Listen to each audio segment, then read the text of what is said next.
The next part that we're going to talk about with exponents is an exponential function.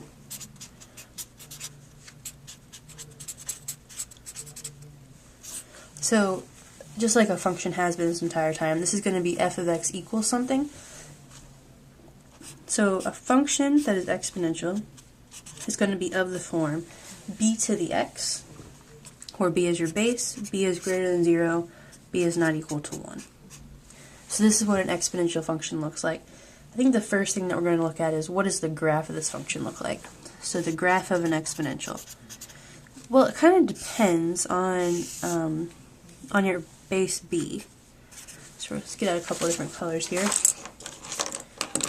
If b is, well, before we start that, any base I choose, if I plug in 0, what do I get? So if I plug in 0 for x, I'm always going to get 1.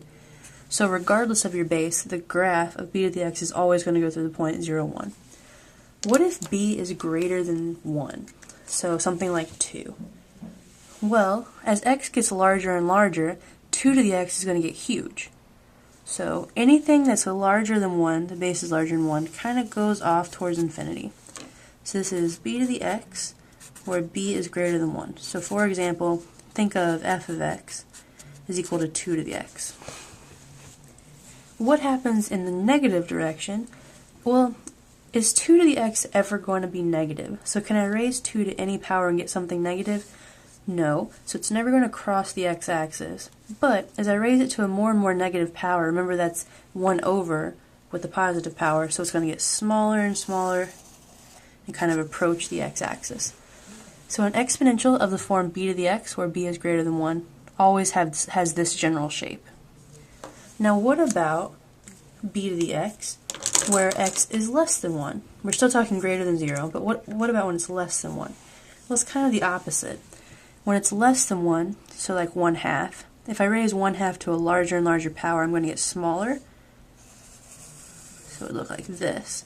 And then it would go off towards infinity in the negative x direction. So the green one is b to the x again.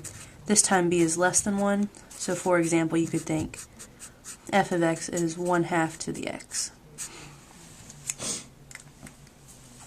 So those are your two graphs for exponentials. They look like one of these two. Either b is less than 1, still positive, and it kind of approaches 0, or b is greater than 1 and it goes off towards infinity. So for example, let's graph f of x is 4 to the x. Here my base is 4. 4 is greater than 1. Always going to go through the point 0, 1.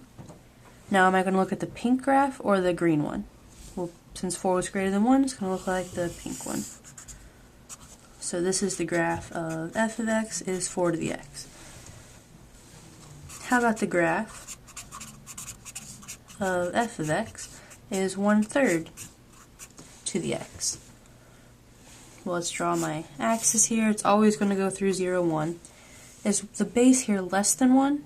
Yes, 1/3 is less than 1. So I'm looking green one. So there's my graph. F of x is 1/3 to the x. A couple properties that we're going to look at here.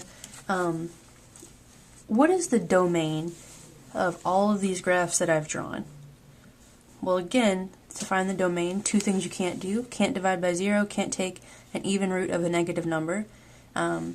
We're not doing any of that because b is 0. So the domain of any exponential is all real numbers. So the domain is all real numbers, and this is always true. Any exponential function that we're looking at, the domain is all real numbers. Now what about the range? Let's come back to our graph here. Remember, the range is which y values can I get. So can I get any negative y values? So do you see my graph anywhere down here below the x-axis? Definitely not. What's the smallest y value I can get? Well, it kind of approaches the x-axis, so we'd say anything larger than 0, and then it goes off forever. So I think we're looking at any positive number. So 0 to infinity. And again, that's because the smallest y value is anything getting closer and closer to 0. I can never equal 0, and then it kind of goes off in either direction, so 0 to infinity. This is true for any exponential. So for any exponential, domain is all real numbers, range is 0 to infinity. Also want to mention, if b is greater than 1, then f of x, which is b to the x, is increasing.